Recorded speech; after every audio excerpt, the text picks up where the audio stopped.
Assalamualaikum warahmatullahi wabarakatuh. Perkenalkan, nama saya Andres Putra Aftaria, NIM 2010 71 2018. Baiklah, di sini saya akan menjelaskan materi tugas yang keempat yang berjudul Terbentuknya Sebuah Elit Birokrasi. Terbentuknya sebuah elit birokrasi adalah sebuah kajian penulisan sejarah sosial yang luar biasa dari sejarawan Belanda, Her Southerland. Pada tahun penulisan ini, ia keluar dari mainstream tulisan sejarah yang ada. Biasanya tulisan-tulisan populer yang lahir adalah mengenai gerakan nasionalis, gerakan revolusi, atau masyarakat Asia tanpa kolonialisme di mana negara-negara Asia tersebut merdeka. Rata-rata penulisan dilihat dari sudut pandang barat. Namun dalam kasus tulisannya, Sutherland mencoba menggalinya dari berbagai sumber yang dikenal dengan Indonesia sentris.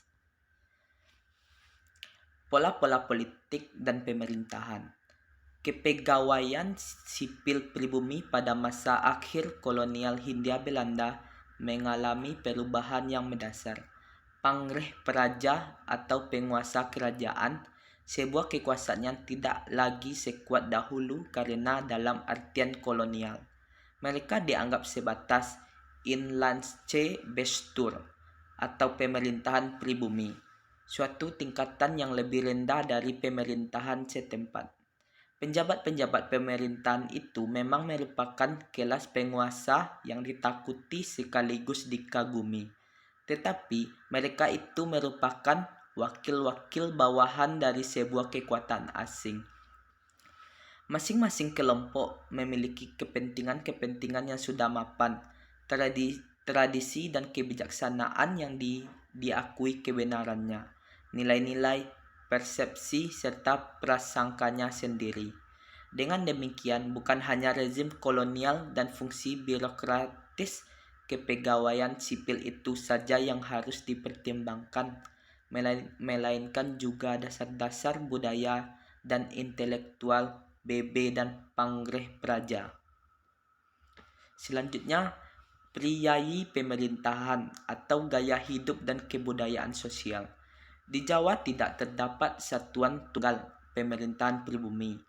Terlebih lagi, terdapat sekitar 20 badan-badan yang terpisah, seperti setiap keresidenan mempunyai pemerintahan priayi dengan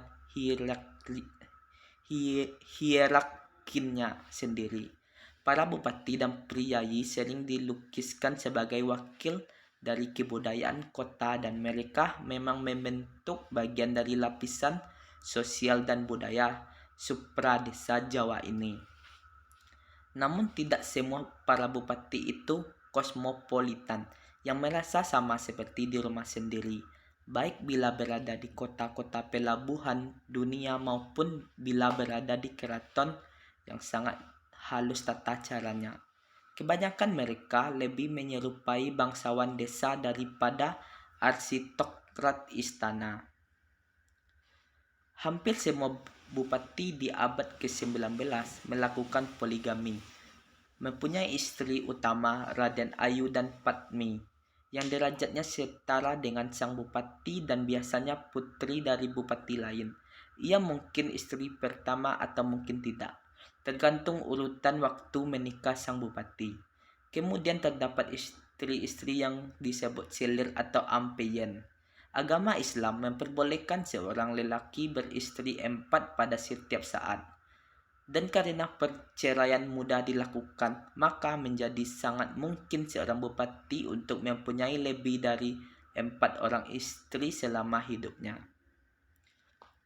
Selanjutnya, Pangreh Praja dan Biningslandsbestuur. Gambaran mengenai ikatan antara atasan dan priayi bawahan, juga priayi dengan rakyat, dikatakan sebagai kelanjutan dari hubungan kaula gusti menurut tradisi klasik Jawa. Ini merupakan suatu ikatan antara perintah dan kepatuhan tanpa syarat, tetapi juga merupakan suatu ikatan yang bersifat sangat pribadi, yaitu ketergantungan sangat rapat antara kedua manusia. Teori seperti ini bisa sangat terlihat pada praktik magang seorang priai muda yang mulai memasuki dinas pemerintahan. Selanjutnya, patron, klien, dan pendidikan priai. Perubahan pola hubungan semakin kentara di masyarakat pribumi menjelang Perang Dunia Pertama.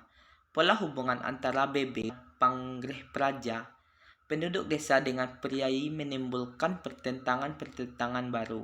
Munculnya kelompok baru yang melepaskan diri dari tradisi patron klien mereka terhadap Belanda. Mereka merasa bahwa pemerintahan tidak berhasil memenuhi kebutuhan rakyat. Mereka kemudian mencari struktur dan ideologi bagi pemenuhan rakyat terhadap keadilan dan kesejahteraan. Organisasi baru bermunculan, Persatuan Perdagangan, organisasi buruh, partai politik, dan lainnya. Kegiatan ini entah dimengerti atau tak sengaja disambut dengan kebijakan yang searah, yaitu politik etis yang diucapkan oleh Ratu Wilhelmina tahun 1901. Etisi mengenai pendidikan menjadi satu pilar paling penting bagi golongan baru ini. Para priai besar dari biografinya memperlihatkan peranan yang sangat penting dari peraturan-peraturan Eropa. Mereka tinggal di lingkungan Eropa, bahkan sebagian kecil yang sampai mendapat kesempatan bersekolah di luar negeri. Namun sebagian besar tetap mendapat porsi barat di negeri sendiri. Sekian presentasi saya. Assalamualaikum warahmatullahi wabarakatuh.